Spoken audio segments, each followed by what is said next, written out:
Lyon demain, média agitateur d'idées. C'est une problématique dans la plupart des villes et villages, quelle que soit leur taille, la gestion des chats errants. La métropole de Lyon a décidé d'aider les communes à stériliser ces chats pour limiter leur prolifération. Quincieux, au nord de Lyon, est une petite ville rurale de 1700 hectares dont les 2/3 sont des espaces naturels ou agricoles. Et même dans une bourgade de 4000 habitants, les chats errants sont difficiles à gérer. Pascal David, maire de Quincieux. La problématique des chats sur Quincieux, c'est que je suis interpellé depuis 9 ans que je suis élu, régulièrement par mes habitants, pour la prolifération de chats errants sur les parties qui sont à la limite de la commune par rapport au terrain agricole ou au terrain naturel. Avec deux problèmes. D'une part, certains chats qui ne sont pas entretenus et qui sont dans des états pitoyables, qui sont très, très malheureux. Et d'autre part, l'inverse, où des chats qui sont nourris par certains habitants et qui prolifèrent de manière, alors qui se portent bien par contre ceux-là, mais qui prolifèrent d'une manière exponentielle. Ça prend des proportions gigantesques. C'est le cas sur notre commune.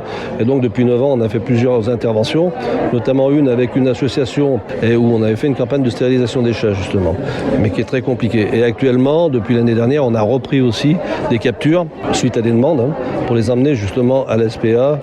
Et là, après, avec ce que l'on sait, avec l'euthanasie de ces chats pour la grande majorité des cas. Ce qui est un peu contre-productif pour moi, parce que c'est pas forcément la meilleure des solutions. C'est une solution, mais c'est pas forcément la meilleure, parce que ça résout pas le problème de l'expansion de ces chats.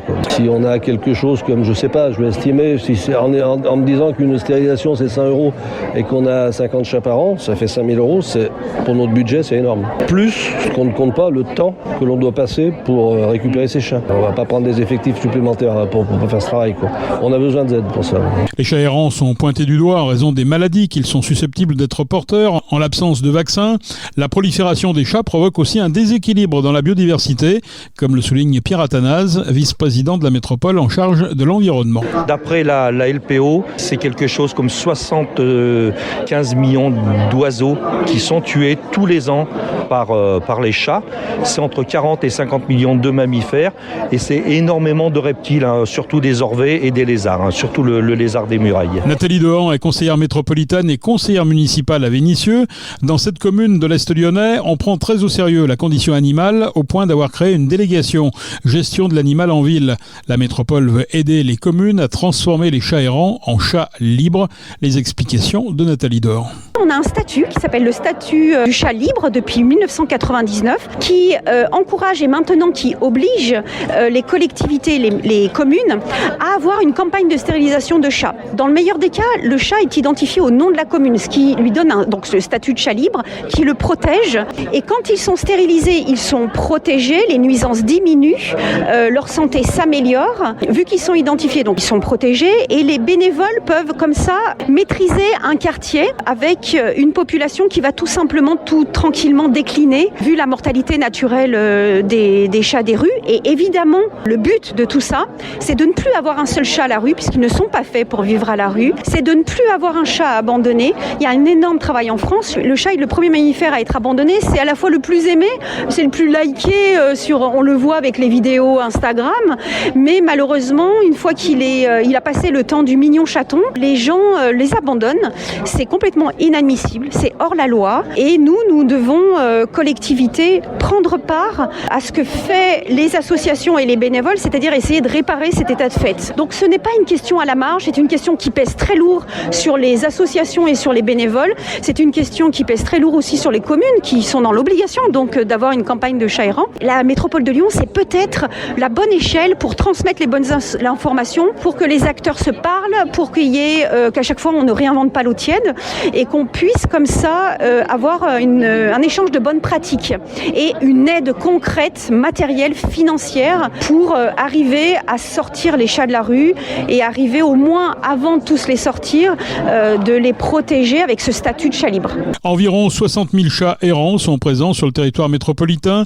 La métropole prendra en charge 100% des frais résiduels des stérilisations supplémentaires pour une commune déjà impliquée sur le sujet, 80% pour une commune qui s'y impliquera pour la première fois. Stéphanie Arlançon est responsable du dispensaire de la SPA nationale associée à ce dispositif. Au jour d'aujourd'hui, un chat qui vit dans la rue est considéré comme un chat errant. Il n'a aucun statut, on n'a pas le droit de le nourrir, c'est limite une nuisance. Un chat libre, c'est un chat qui va être donc stérilisé, identifié, qui va donc avoir un statut social, juridique, qui le protège. C'est-à-dire qu'un chat libre qui arrive en fourrière ne sera pas euthanasié. Le but, c'est de le relâcher à l'endroit où il vivait, parce qu'en général, il y a un groupe qui est identifié, des personnes qui les nourrissent. C'est vraiment pour protéger l'animal, c'est pour limiter les nuisances aussi, comme on le disait, voilà, des animaux qui seront stérilisés, identifiés, qui vont moins créer de nuisances sonores, olfactives, qui vont plus faire de bébés. Donc on va vraiment maîtriser une population. Pourquoi il faut absolument s'intéresser à ces chats errants? Quels sont les bienfaits d'une maîtrise du nombre de chats? Déjà pour la cause animale, tout simplement, voir une souffrance animale.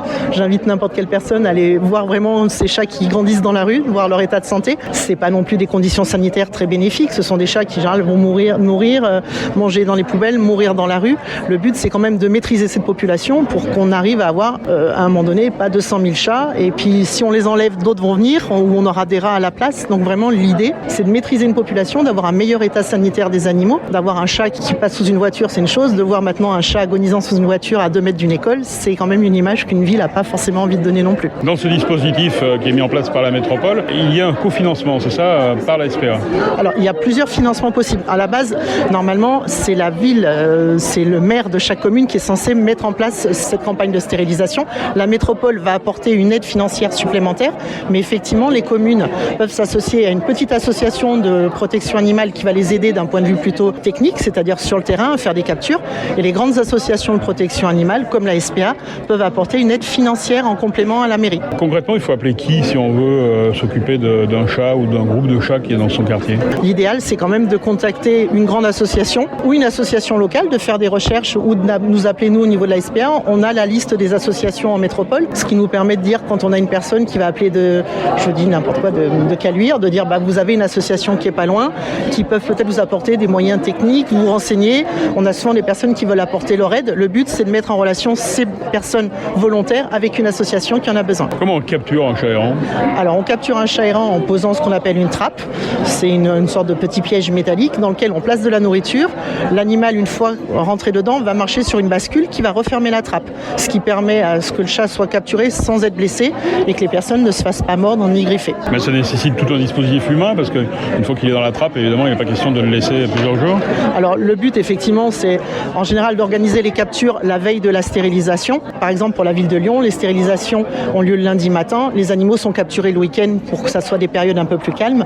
Les animaux nous sont déposés et on les stérilise le jour même pour qu'ils puissent être relâchés au plus tôt. On imagine que c'est plus facile dans un village d'identifier des chats errants que dans une grande ville comme Lyon? Tout à fait. Dans un village, en général, c'est plus facile parce qu'il y a peut-être les plus grosses colonies bien situées à des endroits précis qui ne sont pas forcément obligés de se cacher.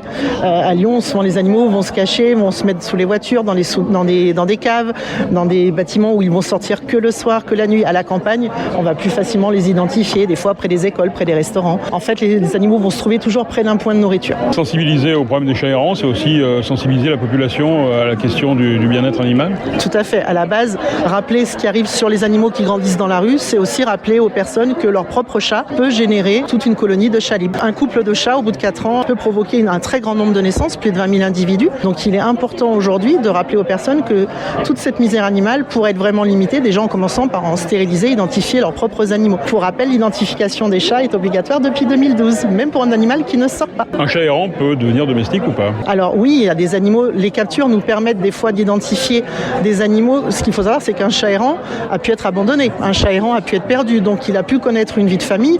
Donc nous, au moment de ces trappages, le but c'est d'identifier les animaux qui pourraient être sociables, les sortir de la rue, les confier à des associations ou à des refuges, et ensuite, notamment les chatons, qui une fois attrapés peuvent souvent être éduqués et sociabilisés, et on essaye vraiment de sortir toute la population possible. Après, un chat qui aura grandi dans la rue, qui sera attrapé à 8 ans, en général restera sauvage, et malheureusement ces chats-là, il n'y a pas de solution. Donc afin de leur éviter la fourrière et l'euthanasie, il vaut mieux les stériliser, les identifier, les remettre sur leur lieu de vie où finalement ils vont arrêter de procréer, et on arrivera à maîtriser la population présente. Le plan de la métropole vise aussi à fédérer un maximum de vétérinaires. Une centaine de cabinets devraient rejoindre cette initiative en proposant des créneaux pour les chats attrapés par les associations. Une fois stérilisés, les minous seront relâchés paisiblement dans leurs quartiers respectifs.